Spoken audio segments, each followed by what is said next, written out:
Yo, yo, yo, yo, yo, yo, yo, yo, yo, what up? I'm Tony Tone. This is the A1, and it's time to talk part 2 about switching. Let's ride. Let's ride.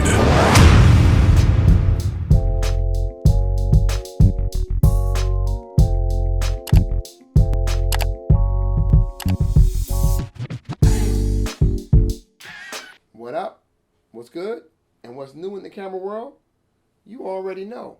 It's the Canon R5 C. Yep, I said it. The Canon R5 C. But am I a Sony shooter? Absolutely.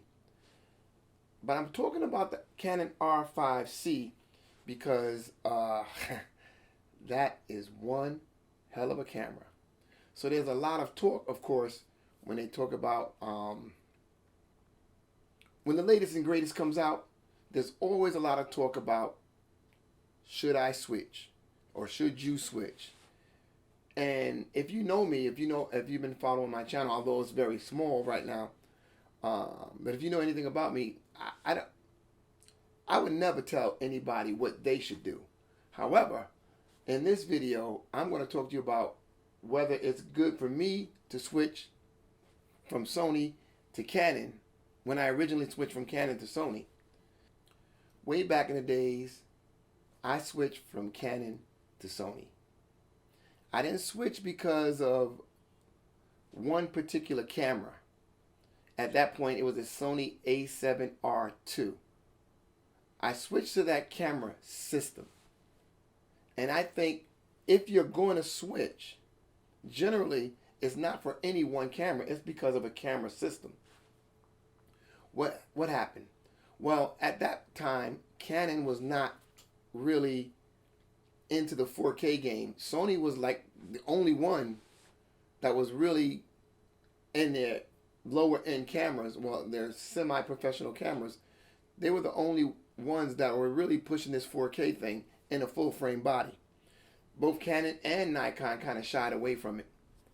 And I got tired of Canon not innovating at that point. It was a 5D Mark IV, and they were concentrating on resolution, but the features weren't as good as what the mirrorless world had to offer. I think they were kind of laughing at the mirrorless world, thinking like BlackBerry did with their keyboard, that the mirrorless thing was just a passing phase. And boy, were they wrong, and they learned late in the game, but they came back strong.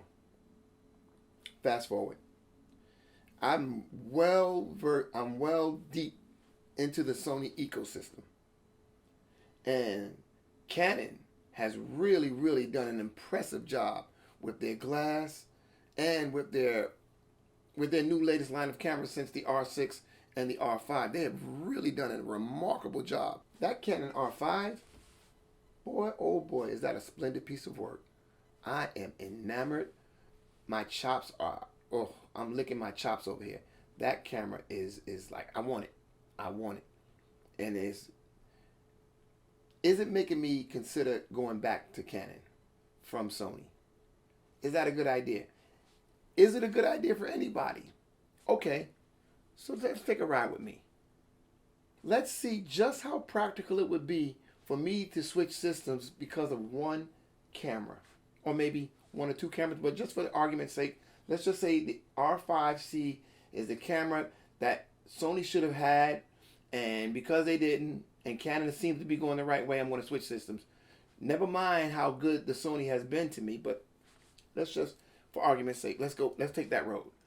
The A1, as I shown you earlier, even though it cost me $6,500, I could probably sell it for $4,600.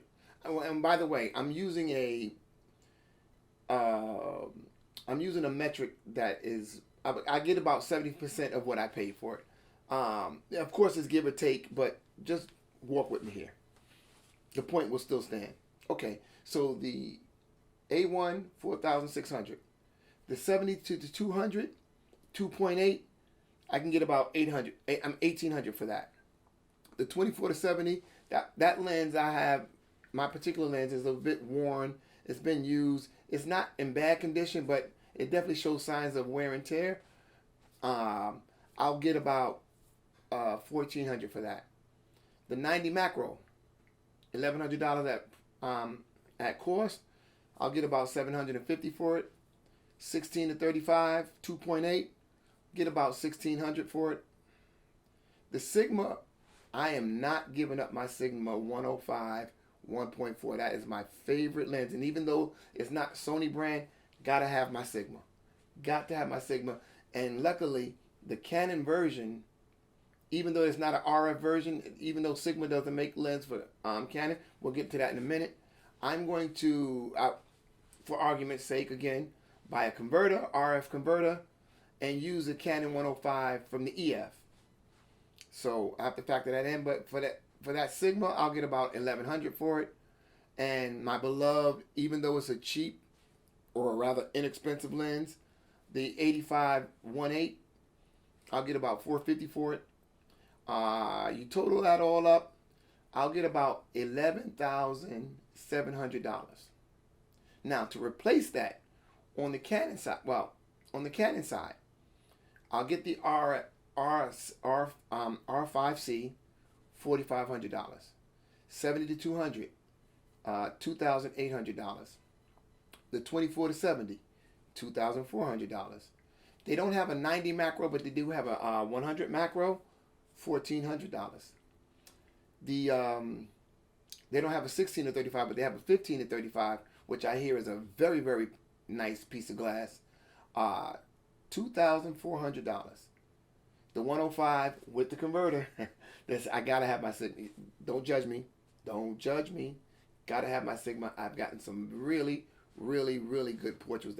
That lens is sharp. It is my favorite lens. Anyway, with the converter, the $1,600 version of the Sigma with the converter, $1,700. They don't have an 85 1.8, but they do have an 85 2.0. Gotta have an 85. You gotta have an 85 in your repertoire. And even though it's not 1.8, I gotta take what I can get at the moment of this video, of filming this video. So therefore, recording this video, you don't film anymore. $600. That's a grand total of $1,500. I'm sorry. That's a grand total of $15,700. How much did I get for selling my equipment? $11,700. So, what does that mean? That means that I will lose $4,100 to save $2,000 that I would have by paying for the R5 C over the A1. Think about it. I will lose $4,100 to gain a $2,000 benefit by getting the R5 C over the A1. Should I switch? Mind you, that's not including the fact that I have other lenses that I didn't even consider. That's not including the fact that I have the A7S3 that I can't use because I don't have any lenses anymore. I have to sell that. I have to sell the two A7 IVs that I have. I have to sell the A7R4 that I have. And yeah, I can get other replacement cameras, but then I'm going down another loss of money. And then that's not including taxes. You add the tax on of the $15,700, you're talking about $17,000 now. So that's a difference of $5,300 to save $2,000. Really? And I will only have one camera. Should I switch? You tell me. I'm Tony Tone, and I'm out. But remember, you can't be better by being the same. Peace!